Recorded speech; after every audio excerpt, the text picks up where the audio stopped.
कल ढलती हुई रात के साथ में एक खबर आती है जिसको सुनकर हम सभी सन्न रह जाते हैं।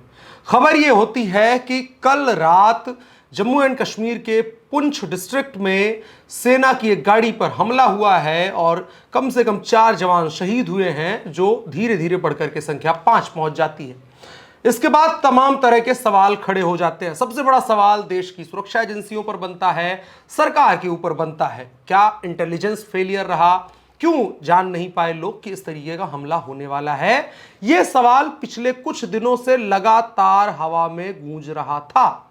उसके बाद यह हमला होता है, लेकिन इस हमले को देखने का एक और नजरिया भी होता है। सरकार से सवाल पूछा जाना चाहिए, लेकिन कुछ और सवाल हैं जो सरकार से सवाल पूछने के चक्कर में शायद गायब रह जाएं, जो सवाल कहीं ना कहीं नैरेटिव से जुड़े हुए हैं, एजेंडा से जुड़े हुए हैं। और सेना पर हमला सिर्फ हमला या जान लेने के लिए नहीं किया गया है, बल्कि एक नैरेटिव को सेट करने के लिए किया गया है। अगर मैं ऐसा कहूं तो आपको कैसा लगेगा?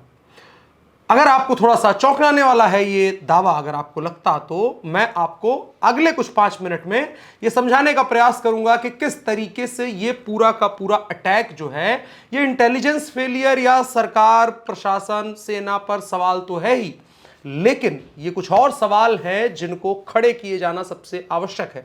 सबसे पहली बात, हमला किसने किया है? हमला किया है people's anti fascist force, PAFF, और इसका जो सिंबल है, लोगो है, झंडा है, जो इसकी आइडेंटिटी को बताता है, उसको देखना बहुत जरूरी है। मैं अपनी लैपटॉप की स्क्रीन पर देख रहा हूं और उम्मीद करता हूं आप भी अपनी स्क्रीन पर बगल में मेरे देख पा रहे होंगे कि ये किस तरीके से गोल एक पूरा निशान बना हुआ है, आपको बगल में दिखाई दे रहा होगा। पीपल्स एंटी फासिस्ट फ्रंट करके, जो फोर्स फ्रंट जो भी है वो करके वहां पर लिखा हुआ है, और उसके बीच में जो बना हुआ है वो कुछ बड़े सवाल खड़े करता है। बीच में क्या है?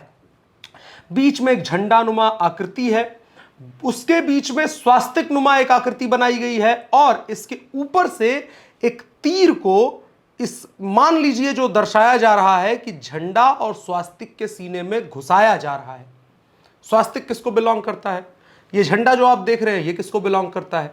इन दोनों चीजों को देखने के बाद अगर तीसरी चीज कह रहे हैं आप कि तीर घुसाया जा रहा है ऐसे पकड़ करके स्वास्तिक के और झंडे के बीच में, तो वो सीने में घुसाया जा रहा है।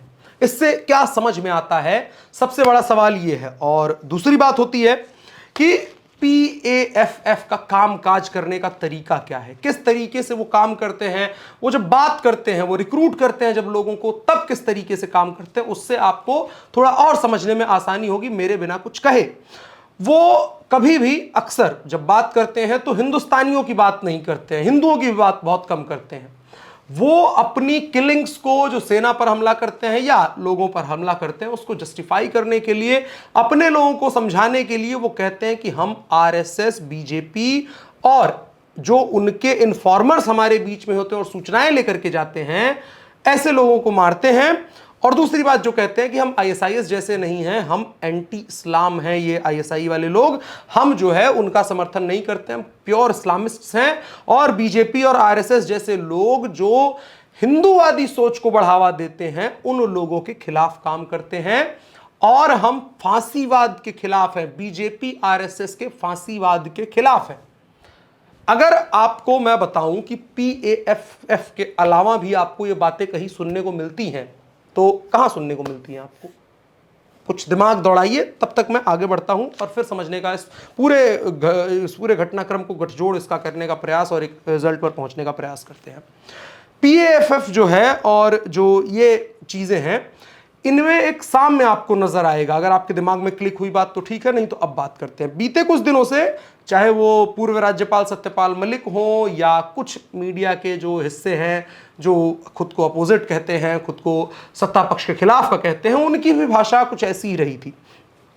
उनके द्वारा जो भाषा प्रयोग में लाई जा रही थी, PAFF के द्वारा जो लेटर जारी किया गया है जिसमें उन्होंने एक्सेप्ट किया है कि हाँ हमने हमला किया है, उनके द्वारा जारी किए गए जो पत्र है, जो जिसमें वो स्वीकार कर रहे हैं, उसमें और इसमें एक साम्य नजर आता है जो ये पूरा इंडिया का विपक्ष लेफ्ट यूज करता है।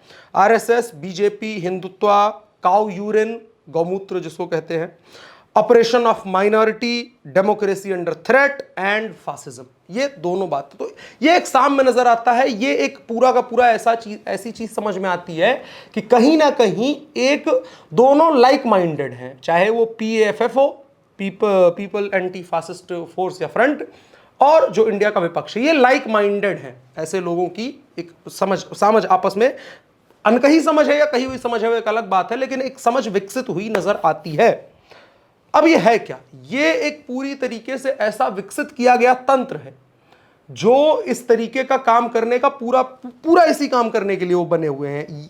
इनमें एक पूरा आपको स्टेप अगर हम समझाने का प्रयास करें तो सबसे पहला आपको नजर आएगा कि कोई एक हिस्सा है जो नैरेटिव बिल्ड करता है इस तरीके से कि फासिज्म बढ़ रहा है, माइनॉरिटीज पर ऑपरेशन बहुत हो रहा है, डेमोक्रेसी अंडर थ्रेट है, BJP RSS का फांसीवाद बढ़ रहा है, जो गाय के नाम पर पॉलिटिक्स हो रही है वो बढ़ रही है, अल्पसंख्यकों को दबाया जा रहा है, ऐसी तमाम चीजों के लिए एक नैरेटिव बिल्ड करता है। एक पक्ष है जो इसका पूरा का पूरा प्रचार प्रसार करता है, जो मीडिया का ही एक वर्ग है। तीसरा, इसको एक व्यक्ति संस्थागत करता है, वो ऑथेंटिसिटी देता है। जैसे अगर मैं उदाहरण के लिए आपको समझाऊं तो आपने इससे पहले अगर माओवाद को देखा है या नक्सलवाद को देखा है तो उसमें भी इसी तरीके की बातें होती थी। उसमें कहा जाता था कि इंडिया का जो मेन स्ट्रीम है वो आदिवासियों को, जंगल में रहने वाले लोगों को उस तरीके की सुविधाएं मुहैया नहीं करवाता है या उस तरीके की आज़ादी, लिबर्टी नहीं देता है और उनके ऊपर अपने आप को थोपने का प्रयास करता है और उसको इंस्टीट्यूशनलाइज किया गया, उसको पॉलिटिक्स में भी लाया गया, उसको जस्टिफाई भी किया गया और ऐसी संस्थाएं बनाई गई जिनके जरिए उनसे नेगोशिएशन होने लगा, उनसे बातचीत की जाने लगी कि आप बंदूक उठाए हुए हैं लेकिन बातचीत करिए, आपसे बातचीत की जाए। तो इसी तरीके से उसको इंस्टीट्यूशनलाइज, इन पूरी विचारधाराओं को, एक ऐसा वर्ग है, आपको ये नंगी आंखों से एक बड़ा विपक्ष में दिखाई देगा कि इसको एक संस्थागत मान्यता देने का पूरा प्रयास किया जा रहा है। उसमें आप कहेंगे तो अल्पसंख्यकों पर अत्याचार को कुछ पार्टियां ओन कर रही हैं, डेमोक्रेसी अंडर थ्रेट को, जो ये कीवर्ड है, इसको ओन किया जा रहा है, फांसीवाद को, इन तीनों शब्दों को इंस्टीट्यूशनलाइज किया जा रहा है जो PAFF यूज कर रहा है इंडियन विपक्ष के द्वारा। ठीक है। चौथी बात, जब ये बातें एक बड़ी पार्टियां या पॉलिटिकल पार्टियां यूज करती हैं तब फिर जनता के बीच में भी ये बात जाती है और जो एक पूरा सिद्धांत है कि एक ही झूठ को बार बार बोला जाए तो लोग मान लेते हैं कि वो सच है, तो उस तरीके से उसको पूरी चीज को इंस्टीट्यूशनलाइज किया जाता है और फिर उसको वैलिडेशन के लिए जनता के बीच छोड़ दिया जाता है और एक वर्ग है जो इसको मानने के लिए तैयार हो जाता है कि हाँ भैया ऐसा हो रहा है। तो इस चीज को हमें समझने की आवश्यकता है। और पांचवा वही होता है, अंत जो होता है, रेडिकलाइज कर दिया जाता है एक पूरे समूह को, जो है रेडिकलाइज करके, और तब चीजों को समाज में तैरने के लिए छोड़ दिया जाता है। ये चीजें होती हैं जो आपको समाज में जो इसका असर दिखाई देगा वो आपने देखा कश्मीर, जम्मू एंड कश्मीर में क्या हो रहा है, पुंछ में क्या हुआ, इसके अलावा भी बहुत सारी चीजें हुई। अब यहां पर एक और चीज समझ में आती है कि बीते कुछ दिनों में सेना पर बहुत ज्यादा बातें की जा रही थी कि पुलवामा अटैक कैसे हुआ, क्या इंटेलिजेंस फेलियर था, क्या नहीं था, क्या चीजें थी। अगर हम उसके प्रकाश में देखने का प्रयास करें, हालांकि कोई बात मैं ये नहीं कह रहा हूं कि एक स्टेबल हो रही है कि सत्यपाल मलिक का बयान था, कांग्रेस पार्टी पूरे तरीके से नैरेटिव बनाती है एंड उसको फिर एक बार जनता को एक बार जहन में लाने के लिए अटैक कर दिया गया है, उस तरीके की बात नहीं है।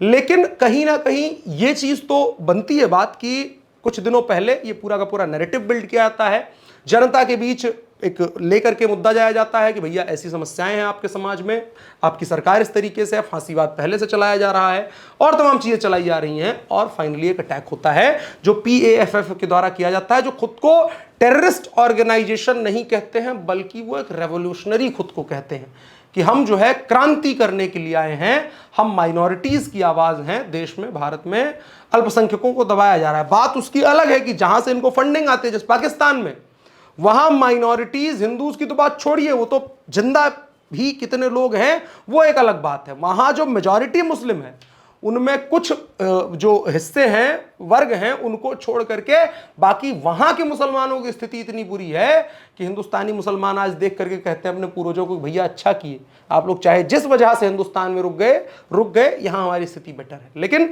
ये एक पूरा मशीनरी है जो टेररिस्ट अटैक तक करवाती है, लोगों को रिक्रूट इन्हीं तमाम चीज़ों को कह करके रिक्रूट करते हैं कि भाई जो है समस्याएं बहुत ज़्यादा हैं, आप लोग इस तरीके से काम करिए।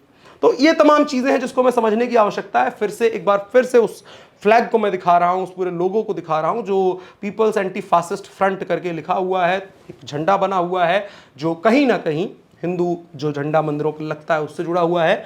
स्वास्तिक टेढ़ा हल्का सा कर दिया गया है और उसके सीने में एक पूरी की पूरी जो है वो तीर को घुसाया जा रहा है और कहा जा रहा है कि जो उसका संदेश निकल के आ रहा है कि स्वास्तिक और झंडे का सीना फट गया है, सीने पर वार किया गया है।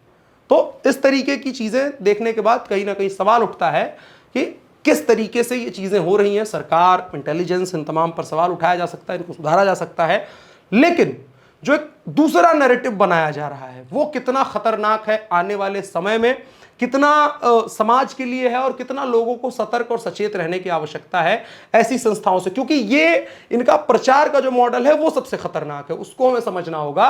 वो जब जनता के बीच में जाता है, वो जब यूथ के बीच में जाता है और खास करके जो माइनॉरिटी यूथ है उसके बीच में जाता है, उसको एक बहादुरी भरा काम लगता है। उसको लगता है कि हमारे ऊपर अत्याचार करने वालों के ऊपर हम अत्याचार कर पा रहे हैं, इसलिए ये व्यवस्था बहुत अच्छी है।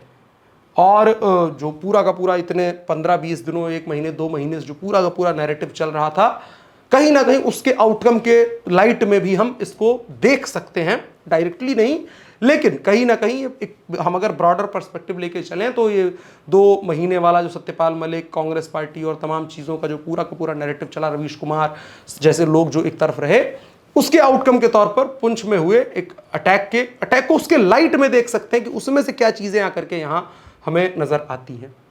वीडियो कैसा लगा आप कमेंट बॉक्स में बता सकते हैं। साथ ही साथ चैनल को हमारे सब्सक्राइब कीजिएगा।